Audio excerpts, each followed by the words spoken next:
Құрметті телекөрермендер, бүгінгі тақырыпты талқылау үшін студиямызға Қазақстан Халқы Ассамблеясының мүшесі, профессор 1998 жылы мемлекеттік тілге құрмет қоғамдық ұйымын ашып, осы уақытқа дейін төрайым болып басқарып келген тіл жанашыры Асылы Осман Алиқызын шақырып отырмыз. Қош келдіңіз. Армысыздар, телекөрермендер. Асылы Алиқызы Осман 1941 жылы Грузияда туылған. Қазақ мемлекеттік қыздар педагогикалық институтын қазақ тілі және әдебиеті мамандығы бойынша бітірген. Филология ғылымдарының кандидаты, профессор. Қазақ тілі жөнінде жүргізілген ғылыми зерттеулердің авторы. Мемлекеттік тілге құрмет бірлестігінің төрайымы. Бүгінгі осы тақырыпты талқылап бастамас алдында біздің дайындаған сюжетке назар аударуыңызды сұраймын. Қазақстанда тілдерді дамытуға тек соңғы 3 жылда 12 миллиард теңгеден астам қаржы бөлінген. Мемлекеттік тілді оқытатын 57 арнайы орталық жұмыс істейді. Онда 10 мыңға жуық азамат қазақ тілін үйренген. Сонымен бірге тілдерді дамыту мен қолданудың 2011-2020 жылдарға арналған мемлекеттік бағдарламасы іске асырылуда.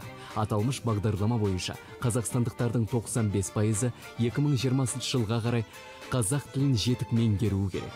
Қазақ тілі мемлекеттік тіл мәртебесін алған 25 жылдың ішінде мемлекет тарапынан тілдерді дамытуға барлық жағдай жасалынған мойындау қажет. Ал ендігі басты міндет азаматтардың жеке жауапкершілік деңгейін көтеру. Себебі қазақ тілінің көркеюі мен дамуы тікелей адамдардың қамқорлығы мен қолдауына байланысты. Асылы Алиқызы, өзіңізге белгілі, тамыз айында елбасымыз Ұлытауда керемет сұхбат берді. Сол сұхбаттың ішінде мемлекеттік тілдің дамуы, мемлекеттік тілдің болашағы туралы көп ойын айтып кетті. Соның ішінде мемлекеттік тілге барлық жағдай жасалды. Кейбір кісілер осы тіліміз жетім болып қалды, қараусыз қалды дегенге біз қарсы тұруымыз керек. Ондай емес. Жоқ дейсе, жоқ бола береді. Мемлекеттік тілді біз дамытуымыз керек. Ары қарай осы мемлекеттің қолынан келетін нәрсесін барлығы конституцияда бар, заңдарда бар. Мысалы, осы айтқан ойларына сіздің қосарыңыз, сіз қалай қабылдадыңыз? Қай ұсыныстар сізге өте ерекше ұнады деп сұраймын. Бүгінгі қоғамдағы өміріміздегі барлық жағдайды қамтыды.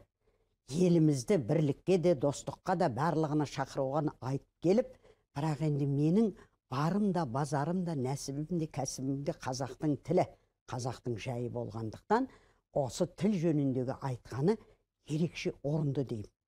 Шын мәнінде мемлекеттік тұрғыда тілге ерекше көңіл бөлініп, қаржы, қаражат жағынан болсын, қай жағынан болса да қамтылып жатқаны бәрімізге анық мойындау керек. Ал соны көрегендікпен елбасымыз бәрімізге жеткізіп айта білді. Сонын кейінгі тілдің бүгінгі күнінің сондай дәрежеде болып жатқанын айта келіп, ол тілдің келешекте қандай мәнде болу керек, тілдің қандай қажеттілігі бар дегенге де тоқталып еді. Сіздің бір сөзіңіз бар, мен жақында байқап қалдым. Ана тілі өзің үшін, мемлекеттік тіл тіршілік үшін. Мысалы, мен сол ойландым, сол жердегі жазған ойыңыз. Енді сіздің ана тіліңіз басқа, бірақ мемлекеттік туралы көп айтасыз. Осы жерде бір таратып айтып берсеңіз. Ана тілі әркімнің өзінің анасының ақ сүтін берген, сол бойынша бойына дарыған өзінің ана тілі. Ол өзінің өзі үшін ғана керек. Ол жеке басын парызы, ананың алдындағы парызы, ұлтының алдындағы парызы, өзінің отбасындағы парыздары, әулеті.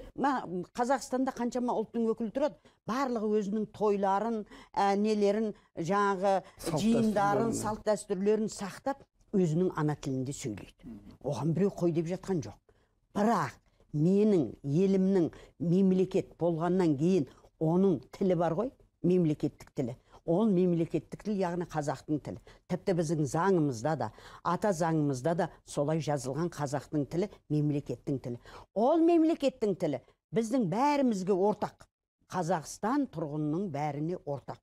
Сондықтан да менің айтатыным, ана тілі өзің үшін керек, мемлекеттік тіл тіршілік үшін керек, қоғам үшін керек, ел үшін керек. Сонан кейін біз бәріміз тура түсінуіміз керек. Қазақтың тілі Қазақстаннан басқа жерде қолданбайды. Қазақстаннан басқа жерде мемлекеттік тіл бола алмайды. Өзгенің көңіліне келсе, мен айтайыншы, мысалы Әзербайжанның тілі, Құдайға шүкір, елі бар, мемлекеті бар. Сол жерде өсіп, өніп, өркендеп, барлық өмірдің барлық саласында қолданып жүр. Менің міне жердегі ана тілі, жаңа Әзербайжан тілі, тек өзімнің отбасында, жаңа Әзербайжанның жиналған жерінде, өзінің ана тілін ұмытпау, салтын сақтау рухында керек. Бірақ мемлекеттің тілі, қазақтың тілі, ол мемлекеттік тұрғыда бәрімізге ортақ болып, өмірдің барлық саласында қолдана білуіміз керек. Жақындарда зерттеушілер осындай бір нәтиже шығарыпты. Егер ағылшын тілінде енді 250 мың сөз бар. Егер 500 сөз білетін адам болатын болса, екі адам сөйлесіп отқан кезде 65-70% мағынаны түсінеді екен. 500-ақ сөзбен, бірақ кең тараған, көп пайдаланатын сөздерді. Мысалы, қазақ тілінде сондай шығаруымызға болады ғой. Мысалы, басқа тілді білмейтін азаматтарға біз сол ең болмағанда 500 тіл сөз жаттатайық, сол 500 сөзбен араласып кетуге болады екен, ортаға кіріп. Сіздің 500 сөзіңіз не? Ең өмірде жиі қолданылатын қысқа сөз сөйлеуді үйретуіміз керек. Бір мұғалім әннен бастайды. Алғашқы кезде, менің Оралдың бір мұғалім, мен ұлт саясат жөнінде комитетте істеген кезінде, сонда Оралды, Сәулемайдан бастайды. Міне, әнді білесіз ба, оның тез қабылдайды.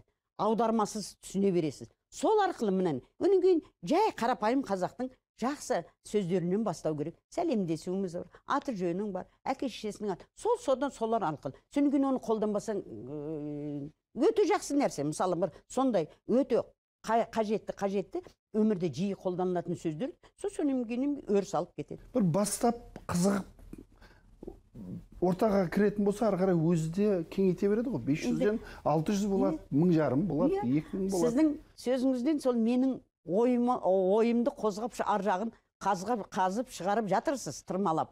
Орта болу керек. Ол орта дегенің не? Қолданыс. Біздің қай әкімшілікке бар орысша сөйлейді. Мектептерді де аралайым, жаным, мен қазақ мектептерінде аралайым. Үзілістің кезінде орысша сөйлейді. Не пайда? Не пайда? Міне, осы нәрселерге өте қажет болу керек. Дүниедегі таусылмайтын байлық тіл. Сіз қанша тіл білсеңіз, сонша кез биік тұрсыз өзгеден. Қанша тіл білсеңіз, сіз сонша ұлттың өкілісіз. Сонан кейін тіл деген нәрсе дүниедегі тәтті де тіл, ашты да тіл. Осы тілім арқылы ғой, мен де қазақтың бір перзенті болып жүргенім бір тіл арқылы. Жылдан жылға тілге жаңа сөздер қосылады. Біз енді бұл жерде екі түрлі көзқарас бар. Жаңа сөздің орнына ескі өзіміздің бір тілдерді құрастырып жасап алу, және жаңа сөзді қосу. Аудару қажет па? Жоқ, шешілде дамыған, кең тараған сөздерді қосу керек. Осыған көзқарасыңызға. Менің көзқарасым, қазақтың өзінің табиғатына лайықты сөз болатын болса, оның тауып қолдануымыз керек. Ал қазақтың... Жаңа сөз сырт тастамау керек қазақтың. Егер ол сөз болса, баламасын табуымыз керек. Жоқ болатын болса, ол сөзді қазақтың өзінің сингармонизм, үндестік заңына байланыстырып, өзімізге қарай тартып сөйлейді. Орыстың тілінің барлығы орыстың сөзі емес қой. Сондықтан соған. Біз ана балконды қылтима дейміз. Жаным, кімге керек ол қылтима? Қазақтың өзінің табиғатында жоқ қой. Елбасы мемлекеттік тілді дамуына мемлекет тарапынан барлық жағдай жасалған айтып отыр. Дегенмен де проблема бар. Себептері қандай? Шын мәнінде мемлекеттік тұрғыда тілге барлық жағдай жасалынған, мүмкіндік берілген.